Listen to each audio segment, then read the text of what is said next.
when you start something new, when there's just 1 to 5 people, what should they get right? What do they focus on? Look, there's only 2 things you're doing in that first 6 to 12 months, which is bringing on the initial team and building a product. And so, there has to be a little bit of fundraising along the way, but fundraising is actually very easy if you have a pretty good idea and a very good team. And so, look, the hard truth is most people's teams are really not that good. And so the question is, do you really have a great team? It's easy to say, you should just have, LeBron James as your guard. You can't always get LeBron James. There aren't enough to go around. And not everyone wants to join your company. So what do? When I have that choice, I opt for someone who is younger and better rather than more experienced and kind of mailing it in, but on paper looks like the right person. I'd rather have someone that is sitting there going, look, I barely know, I've never done this job before. Like most of my CEOs are first-time CEOs, and I don't mind having a lot of execs that are doing it for the first time. As long as the job they had before that, 1 level down, they were a superstar. That person is on the way up, and I can get them. Important insight there. What about once they have some funding, products on their way, they're scaling to 10 to 20 people. Does the focus change? The only focus change is that you have customers at that point. And so some people do a better job of understanding really what their customers need, what they want. Is it working? I see many companies staying too long with an idea.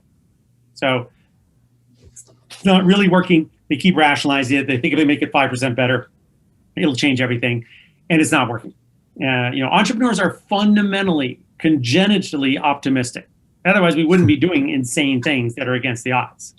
And so it's a good thing until it's a bad thing, in which case you're not just realizing it's not working. And there's always that tension between being persistent and being objective about the idea, right? And there's an art, obviously, making that judgment, whether you're just too early to the market, or there's some feature that's missing.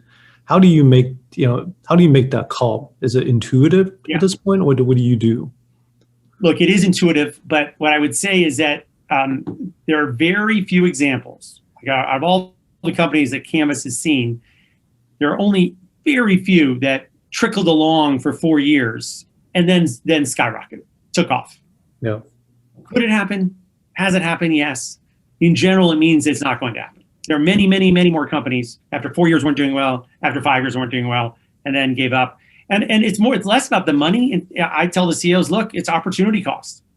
It's okay that things don't work. People on this phone are going to start a company, and I've started companies that haven't worked. It's not the end of the world. What is the end of the world is spending 6 or 7 years on a company that then doesn't work at all and has very little value.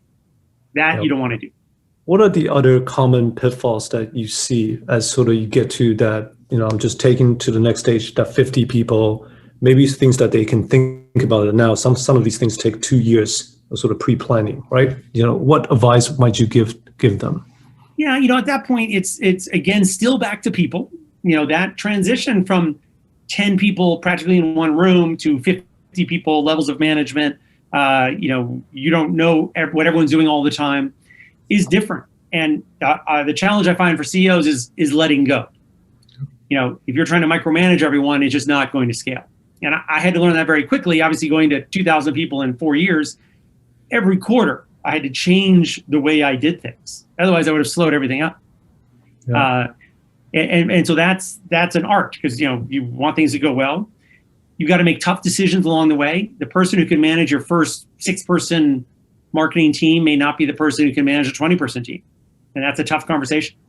But if we were talking about a sports team, a baseball team, every one of you would know, it's just numbers. If the second baseman is not as good as they need to be, and to improve the team, you got to replace the second baseman. Yep. And here, you've got to make some tough decisions there too. Thank you, Kevin, for joining us today. Thank you, Paul. And I just want to say to everyone that we've had a great partnership with Canvas. It's one of my favorite VC firms. They're involved with a lot of great stuff, and I hope we're going to be doing more things together in the next couple of years.